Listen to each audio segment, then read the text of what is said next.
It's time for the October Horror Movie Marathon Reviews.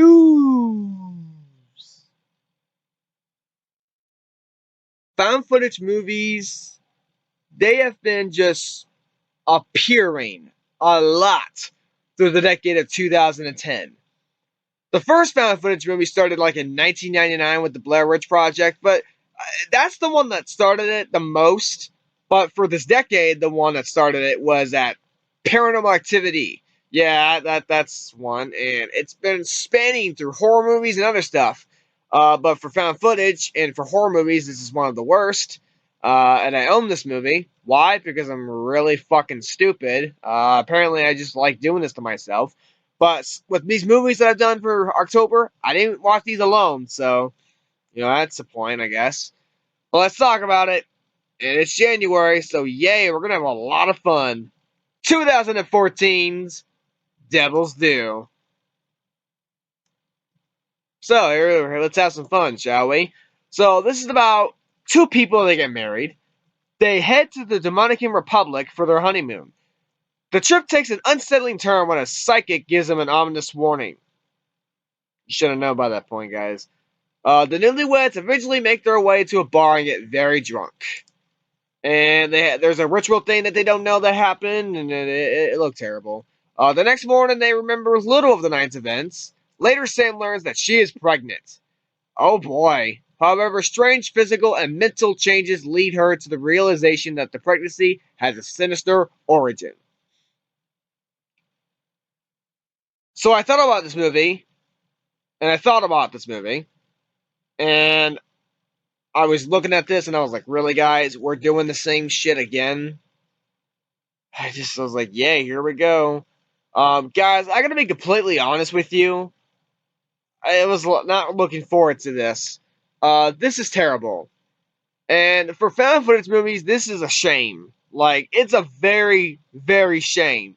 Like, they couldn't try harder enough as it already is. I mean, the tagline for them is Fear is Born. And some of the posters that make it interesting, but, I mean, we get a January movie, small budget, good amount of money, horror movie. Yeah, you pretty much know by this point. Yay! But this movie is really bad. Like, seriously, it's just terrible. Why was this movie even made? Like, did 20th Century Fox wanted their own Paranormal Activity movie? They're basically crossing the Paranormal Activity with Rosemary's Baby. Yay, that says a lot. Like, do I give a shit about a mix? No. But we got it. And this is what we get, guys. I mean, for goodness sakes, you have two directors that were part of VHS. That's a great thing. And then after it is Southbound. I think that's what it is. I'm double checking really quick. Yeah, Southbound. I mean, they've done great movies. What the fuck happened here, guys? Like, really? This tells us that there is no claim within the film that the footage scene was ever found, as there is in the Blair Witch Project and Paranormal Activity. Bullshit. Fuck you. As if we see it for any other horror movie, it feels like. So, like, oh, this is real. But as if it was ever found. So, yay. Fuck you guys. I don't give two shits about you. But this couple is so stupid. Like, this is like the most stupid couple I've ever seen. Most of the guy, he's stupid beyond belief. Like, above the retard scale. And I don't usually mention the word retard, but come on now. Give me a fucking break with this shit. But the girl's stupid too, and it doesn't help. She's just like, something's wrong with me. But it's like, what the fuck ever. I don't give a shit by this point. It's like, they're doing all this stuff, and you're just waiting for them to stupidly fuck up. But you can't enjoy any of these characters. They're acting stupid. So what's the point by this? Why? What's to like them, honestly? But hey, whatever. It's what it is.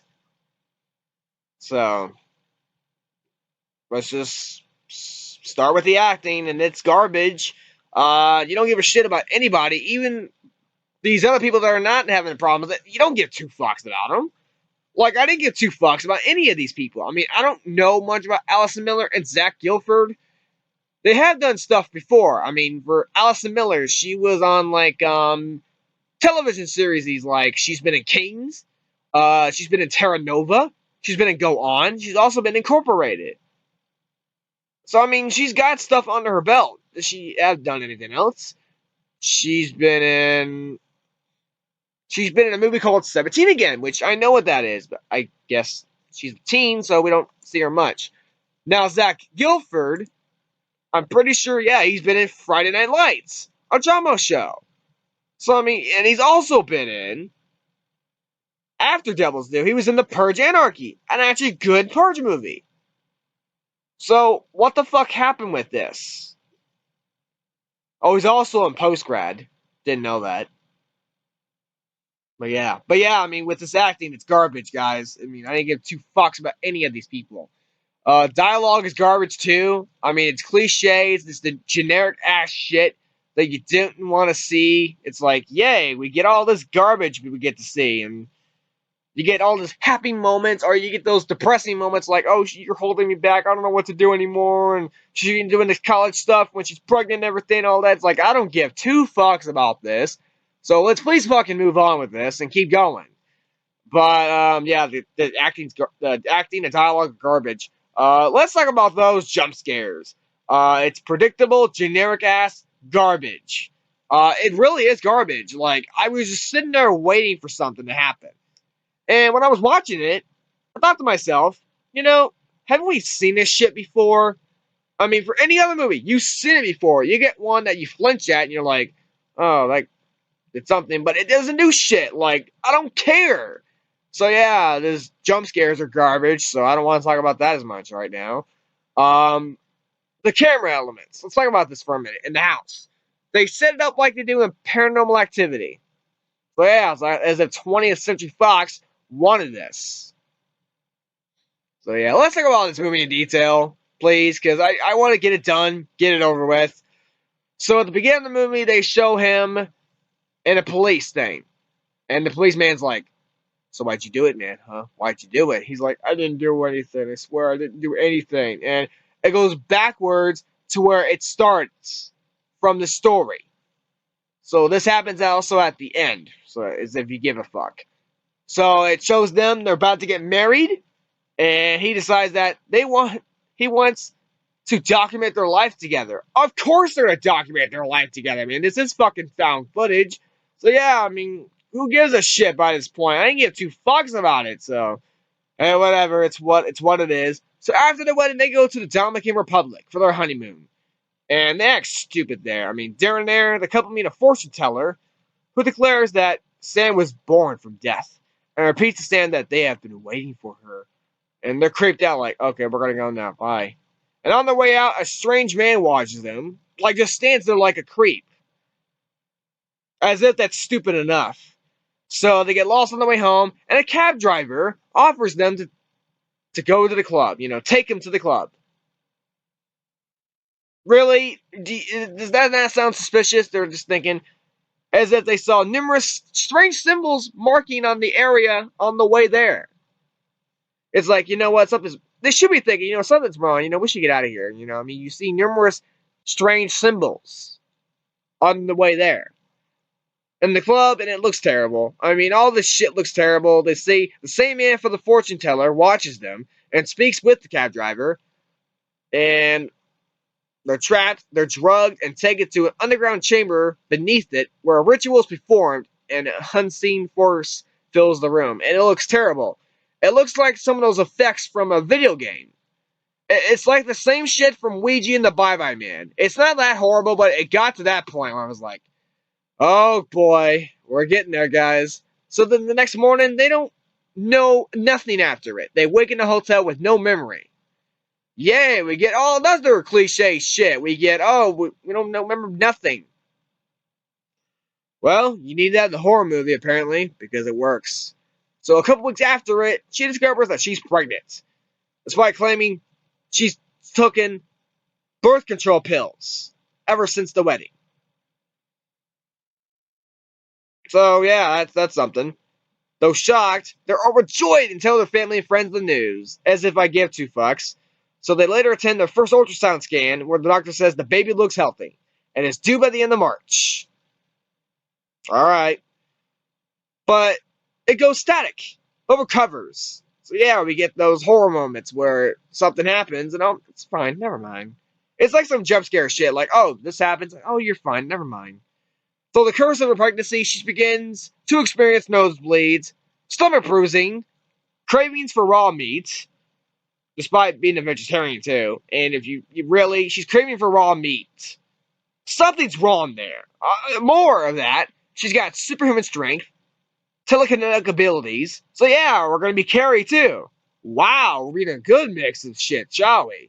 And unexplained feelings of rage whenever she and the baby appeared to be threatened.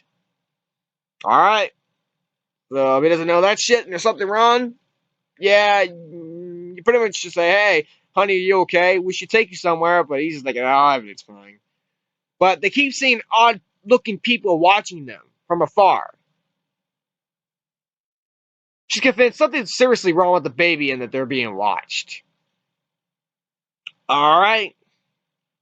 So after a second visit to the doctor, there's a new doctor and appears and confirms that it made no for Sam after appearing nauseous. And it's like they're thinking, hey, where's the other doctor at? And he's like, oh, I'm sorry, I don't know where he's at. He might be taking a very long vacation. That should be a saying for, hey, he's gone. He didn't exist. He's fucked. He's out of here. It's like, whatever. I mean, how would you not know? I mean, he's basically trying to say, hey, I'm sorry, I don't know where he's at. He's taking a very long vacation. That means he's gone. I mean, what do you want me to say about that? But before they return home, masked men set up cameras inside their home to monitor her progress and make sure she does not hurt the baby. So we're going to watch them now. It's like, yay, paranormal activity for them. Good fuck.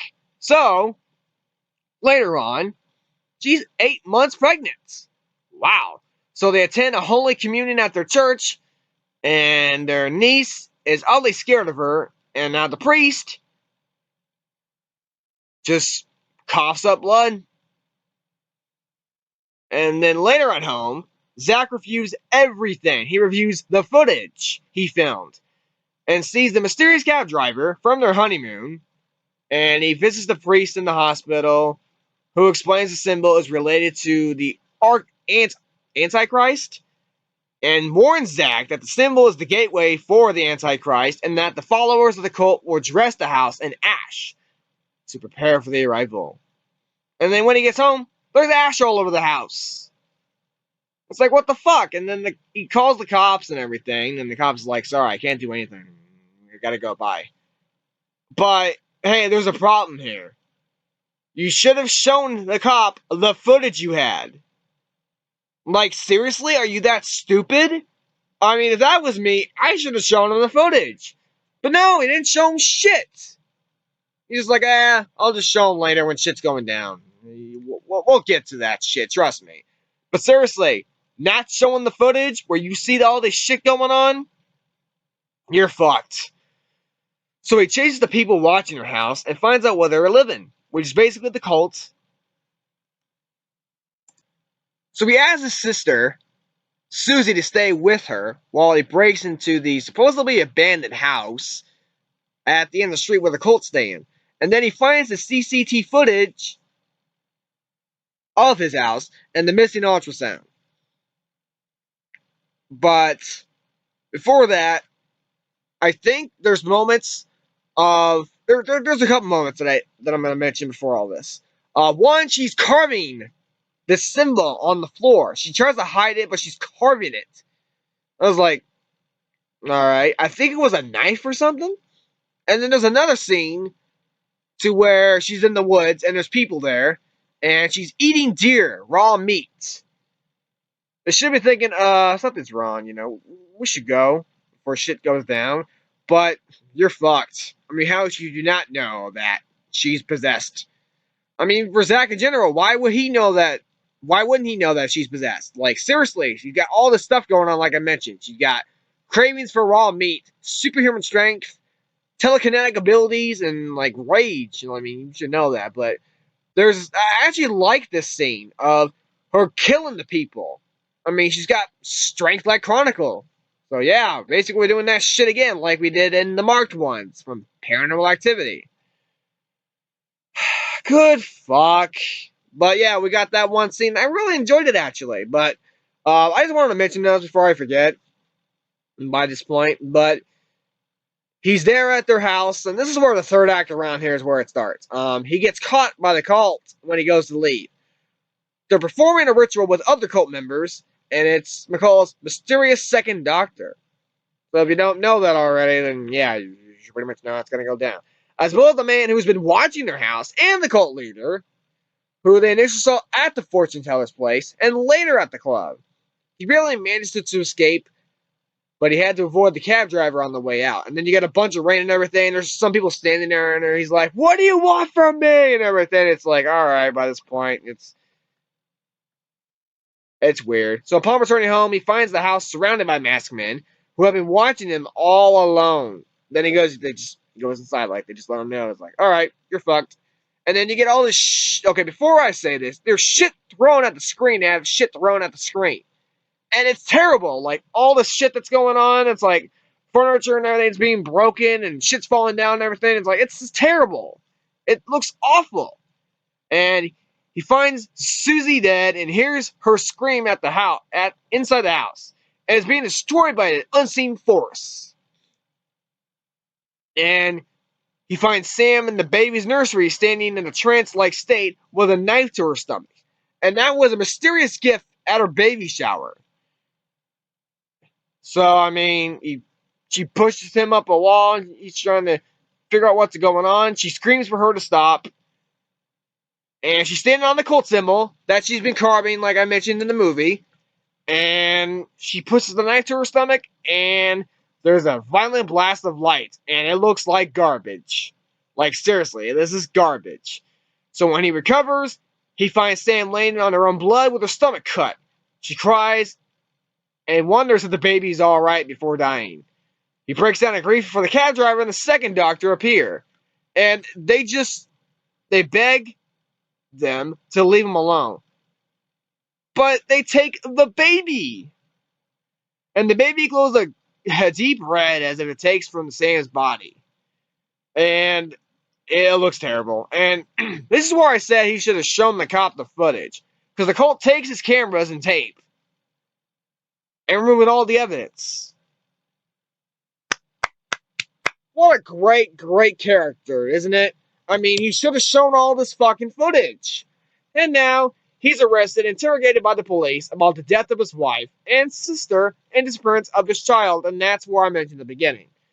And then he looks guilty. So the ending shows another couple on their honeymoon in Paris, where the same cab driver offers them a lift. This is terrible. I mean, in all the worst way possible. I mean, all the shit that I had to say, I wanted to say it. Why? Because you need to know how stupid this shit is. I mean, why? Why did this need to be made? This is so bad. And I was watching it, and I was bored for a good majority of it. Like, I was just sitting there waiting for something to happen. I was like, come on, give me something. Give me anything. And I was just there waiting and waiting and waiting. And I didn't give two shits about the characters, and shit's going down, I guess. Now let's talk about this found footage element. The use of the found footage. But it's like, there's moments it's like, who's assembling the footage? Like, there's moments that you can't tell who it is. The directors thought this was a deliberate choice, and it's saying audiences are way too smart to have the "this is real found footage" rule pulled over their eyes anymore. Devil's Due doesn't pretend to be footage that anyone has found or complied. It's simply a story told through cameras that exists in the world. In that sense, it's a bit of an experiment that we were able to have fun with, and as the character's lives spiral like a troll, we're able to mirror that journey visibly by shifting to different POVs. Really? Fucking really? But we're not done. There's more. The movie begins very bright, very intimidating, and full of movement. But as the watchers close in our couple, we shift to a lot of more of the static cameras that exist in the world. Like the security cameras, with much wider frames. We hope to use that distance and coldness to mirror the despair and hopelessness that was tearing the couple apart. The film intentionally breaks down many found footage conventions throughout, and I was just looking at it, and they were doing like these tapes were found by the police. It's terrible. Like you can't tell who it is and everything. I was like, good fuck. Yeah, this found footage element's terrible. The editing's god awful garbage too. I mean, you probably already noticed that already because with all this found footage stuff they've been doing, it's like, what's the point of it? And the way the shakiness and everything was going, I was like, oh, my eyes are hurting. But that's not the worst part. This one thing really got me. Eli Roth has been vocal in his support of the film, and he tweeted something. Don't prejudge Devil's Due because Rosemary's Baby is a holy grail movie. Alright, I'll give him that one, it is. This movie is so smart, creative, inventive, and fun. Very, very scary. Even the guys at Radio Silence killed it. Devil's Due is a legit scary, smart horror film. So many awesome scenes. I loved it. So basically, you're giving this movie a holy grail thing. Fuck you, man. You have done awesome movies in your career, like great ones or good ones, like Hostel, Cabin Fever, a few other ones. But you're judging this movie as basically a holy grail movie, basically. Good job, man. Good job. Yeah. Go fuck yourself, really. Like, really? What's the point of just... I mean, even the people that worship devils, like satanic people, they even thought this wasn't good. That's in a lot. For real. I mean, they didn't even do a good job with that. That's just a lot, guys. But, I mean, I'm going to... Ugh. So, I mean, I'm going to give it the overall and get it done. I mean, the acting's garbage. The writing, the dialogue is garbage. The jump scares are predictable, generic-ass garbage. The editing is garbage. The use of this found footage is terrible. And the shakiness is too much. I mean, the stupid characters are stupid. The first act was just setting up. Second act was boring. And you got jump scares and stupid shit. Third act was throwing shit on the screen as though shit on the screen. I mean, this ending was garbage. I didn't give two fucks about any of this. I mean, seriously, what do you want me to say by this point? I mean, you already know what I'm going to give this movie just from hearing it alone. Devil's Due gets an F. I mean, you should have saw that a million miles away. I mean, this is garbage. Don't see this movie unless if you make fun of it or do something else with it. I mean, seriously. Or have friends watch it with you. I don't know. Who gives a fuck? I don't give a fuck about it, so who cares? So yeah, that's the review for Devil's Due. The next October Horror Movie Marathon review will be a good one, hopefully. Maybe, we'll see. And that is 2016's Blair Witch. So get ready for that one. Hopefully that one's better. But until then, we were stuck with this. So yeah, that's the review for Devil's Due, guys. And until next time, peace out.